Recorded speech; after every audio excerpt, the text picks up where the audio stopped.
اعوذ باللہ من الشیطان الرجیم بسم اللہ الرحمن الرحیم الحمد للہ رب العالمین۔ ہماری بحث آموزش فلسفہ میں چل رہی تھی اور ایک نئی بحث کا آغاز ہوا تھا، اگرچہ وہ درس کے وسط سے شروع ہوئی ہے لیکن ایک الگ عنوان ہے بحث کا۔ یعنی پہلے ہم جو ہے وہ اصطلاحات کی وضاحت جو ہے وہ پڑھ رہے تھے، اور ابھی جو ہے ہم نے بعض ایسی مقدماتی بحثوں کا آغاز کیا ہے کہ جو فلسفے کے موضوع اور فلسفے کی تعریف کو سمجھنے میں مددگار ثابت ہوں گے۔ اور یہ ایک ایسی بحث ہے کہ جو آپ کو تمام دوسرے علوم کے اندر بھی گفتگو کرتے ہوئے کارآمد ہوگی، ضرورت پیش آئے گی اس کی۔ پہلی بحث کل اس کے اوپر گفتگو ہو گئی تھی کہ علوم کی دستہ بندی کیوں کی گئی ہے،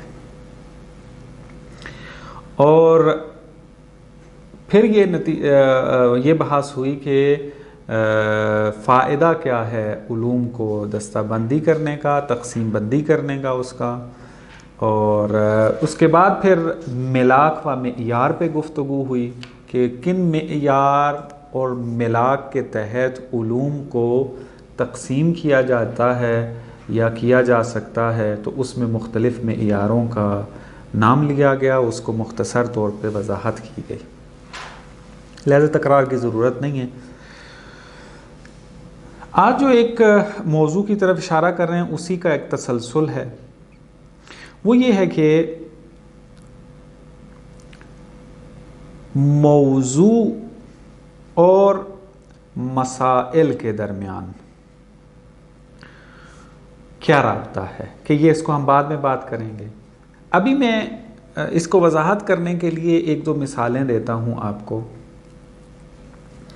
ہمارے پاس علم میں مختلف مسائل ہوتے ہیں۔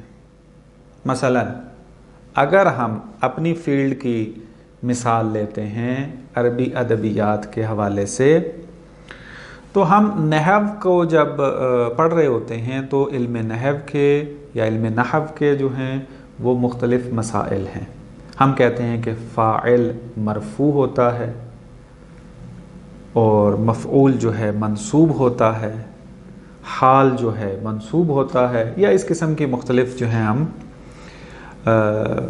جو ہے وہ مسائل کو بیان کرتے ہیں، ان کے اوپر ڈسکس ہوتی ہے۔ اب جب ہم ایک مسئلے کو مد نظر رکھتے ہیں تو ہمیں یہ چیز ملتی ہے کہ ایک مسئلہ ایک قضیہ ہے، اور ایک قضیہ جو ہے وہ دو چیزوں سے اجزائے قضیہ جو ہیں وہ مختلف نظریات ہیں اس میں، لیکن میری مد نظر فقط دو چیزیں ہیں ابھی سمجھانے کے لیے کہ یہ نقطہ سمجھ میں آ جائے کہ یہاں پہ کیا بیان کر رہے ہیں۔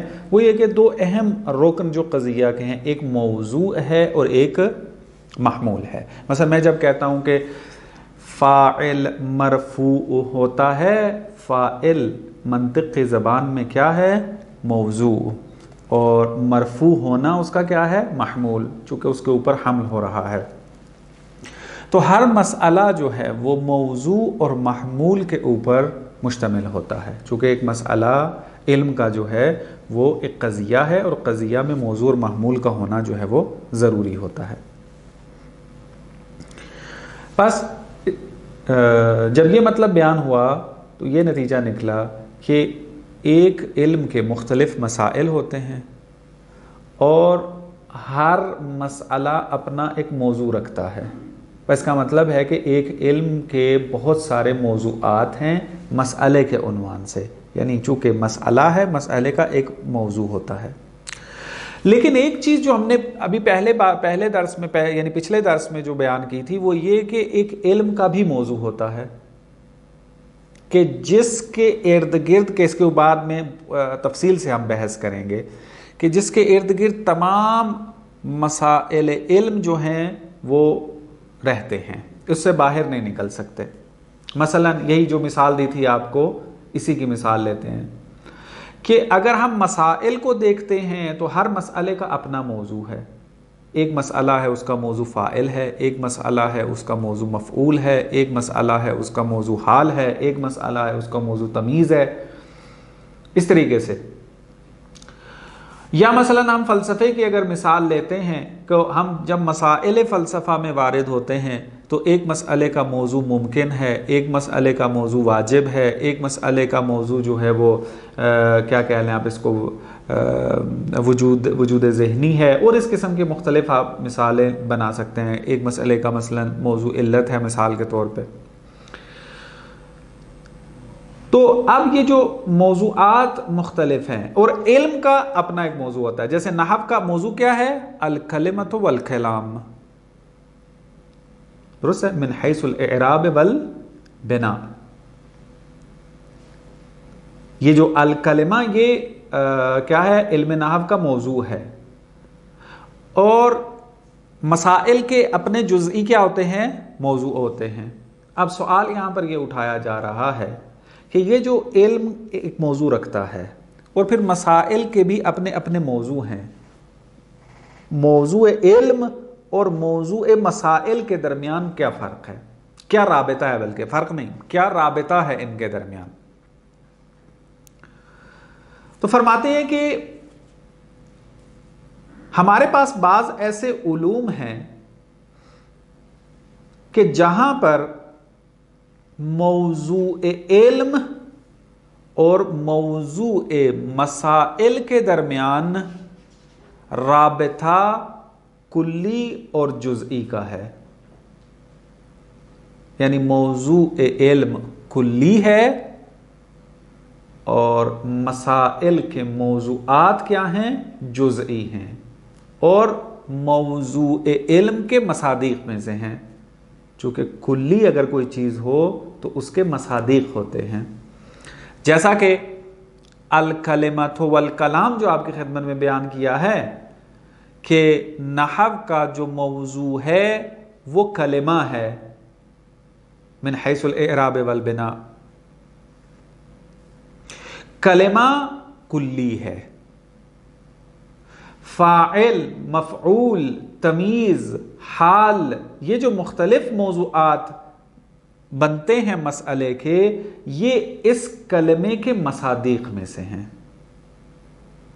پس علم نحو کا جو کلی موضوع ہے، پورے علم کا جو موضوع ہے اس کا، اور مسائل کے جو موضوعات ہیں ان کے درمیان جو رابطہ ہے وہ کلی اور جزئی کا ہے، کہ کلمہ کلی ہے اور فاعل اور مفعول اور اس طرح کے دوسرے یہ کیا ہیں؟ جزئی ہیں۔ لیکن ہمارے پاس بعض ایسے مسائل موجود، بعض ایسے علوم موجود ہیں کہ جہاں پر موضوع علم اور موضوع مسائل کے درمیان رابطہ کل اور جز کا ہے، نہ کہ کلی اور جزئی، کل اور جز کا۔ مثلا آپ اگر میڈیکل کا جو شعبہ ہے اس کو اگر آپ مد نظر رکھیں تو اس میں اگر کہا جائے کہ میڈیکل کے اندر اس علم کا موضوع کیا ہے، کہتے ہیں بدن انسان، بدن، درست ہے، بدن انسان مد نظر ہے۔ اب جب بدن انسان میڈیکل کا موضوع ہے، اب اس کے مسائل میں جب آپ جائیں گے تو اس میں آپ ہاتھ سے بحث کریں گے، آنکھ سے بحث کریں گے، کان سے بحث کریں گے، درست ہے۔ اب سوال یہ ہے کہ یہ جو ہاتھ، کان، ٹانگیں، بدن کے جو اجزاء ہیں، یہ اور بدن جو کہ مجموعہ ہے ان سب کا، ان کے درمیان رابطہ کل اور جز کا ہے یا کلی اور جزئی کا؟ کل اور جز کا ہے، چونکہ ہاتھ، پاؤں وغیرہ یہ اعضاء ان کا مجموعہ بدن کہلاتا ہے، پس بدن ایک کل کی حیثیت رکھتا ہے، اور باقی جو اعضاء ہیں وہ الگ الگ کیا ہیں؟ جز ہیں اس کل کے۔